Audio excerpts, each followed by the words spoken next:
अब नवाज शरीफ ने अपने लाने वालों के सामने, जिनको सर्विसेज प्रोवाइड किए हैं, नवाज शरीफ ने बताओ पूरी पार्टी के साथ मिलकर उनके सामने नवाज शरीफ ने ये रखा था कि या तो मुझे नायल करवाएं या इमरान खान को भी नायल करवाएं, और इसको कहा जा रहा है लेवल प्लेइंग फील्ड। अच्छा, अब जाहिर है नवाज शरीफ को भी लाना इतना आसान नहीं है, लेकिन मेरी इतलात कुछ और भी हैं, वो मैं कंफर्म कर रहा हूँ कि लंदन में इस फैसले के बाद क्या चल रहा है। मरीम नवाज की ट्वीट अपनी जगह, लेकिन कुछ और भी लंदन में चल रहा है। तो आज सिर्फ पीडीएम को रोकने के लिए, उस प्रेस कॉन्फ्रेंस से रोकने के लिए, उनको दोबारा उस बयानी पर जाने से रोकने के लिए आज क्या किया गया कि आज इमरान खान को जो है वो नायल करवा दिया गया। देखें ये नायली जो है वो ज़्यादा देर नहीं रह सकती, और फिर अवाम में देखेंगे इस वक्त सूरत हाल क्या है कि एक तरफ जो अरबों रुपए की करप्शन लूटमार करने वाले हैं उनको बरी किया जा रहा है। मिसाल के तौर पर आप देखें कि जो मरीम नवाज हैं, क्या उन्होंने लंदन फ्लैट्स की रसीदें दे दी हैं? क्या उनके वालिद ने, उनके भाइयों ने, उनके खानदान ने बता दिया कि ये फ्लैट्स कहाँ से खरीदे? नहीं बता सके। लेकिन दिलचस्प बात यह है कि अदालत ने जिन लंदन फ्लैट्स का कहा कि उसका मरीम नवाज से कोई ताल्लुक नहीं है, वो सीधी यहाँ से 19 घंटे के अंदर अंदर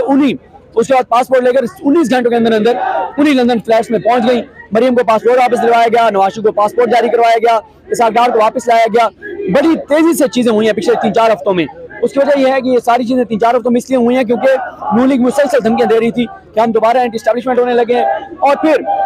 बड़ा मसला हो जाता है क्योंकि नून लीग ने जाहिर है सच बता देना था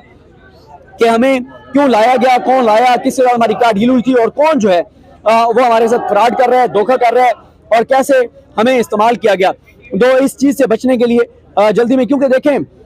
5 जो मेंबरान हैं उनमें से एक मेंबर के साइन नहीं है, क्योंकि वैसे तो मैं आपको बता दूं कि जब इनमें से ये 2 मेंबरान रिटायर होंगे तो शायद उनके ज़मीर ने अगर उनके ऊपर थोड़ी सी भी कोई थोड़ा सा भी दबाव डाला उनके ज़मीर ने, तो वो बताएंगे कि किसने उन पर दबाव डाल के और उनको ये जो फैसला है इस पर दस्तखत करने पर मजबूर किया। एक ने तो नहीं किया अभी तक, शायद ये भी हो सकता है कि वो ना कर रहे हो, लेकिन करने पड़ेंगे। ये नहीं हो सकता कि वो ना करें, उनको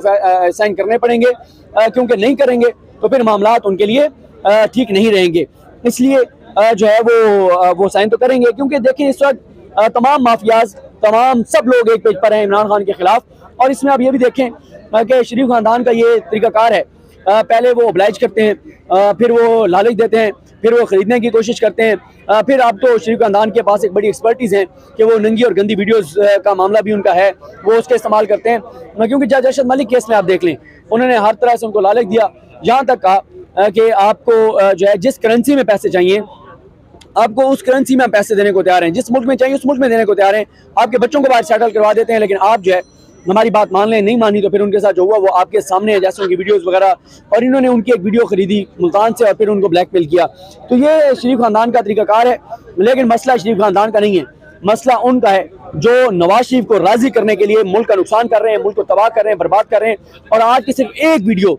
जिसमें इस्लामाबाद पुलिस के एहलकार जो हैं वो KPK पुलिस के एक एहलकार को जिस तरह से बदतरीन तशद्दुद का निशाना बना रहे हैं, ये बहुत डैमेजिंग है। देखें कुछ लोगों की ख्वाहिश पर नवाज शरीफ को खुश करने के लिए मुल्क को ठीक है तबाह किया जा रहा है, बर्बाद किया जा रहा है। शायद ये सब जिनके लिए किया जा रहा है और जो करवा रहे हैं वो तो शायद पाकिस्तान ना रहें, वो तो शायद आराम से बाहर चले जाएं, क्योंकि शरीफ खानदान से जो वफा करता है, शरीफ खानदान उनसे वफा इस मामले में ज़रूर करता है। फिर उनको ओब्लाइज करना, उनको पैसा देना, उनको ये शरीफ खानदान का ये है।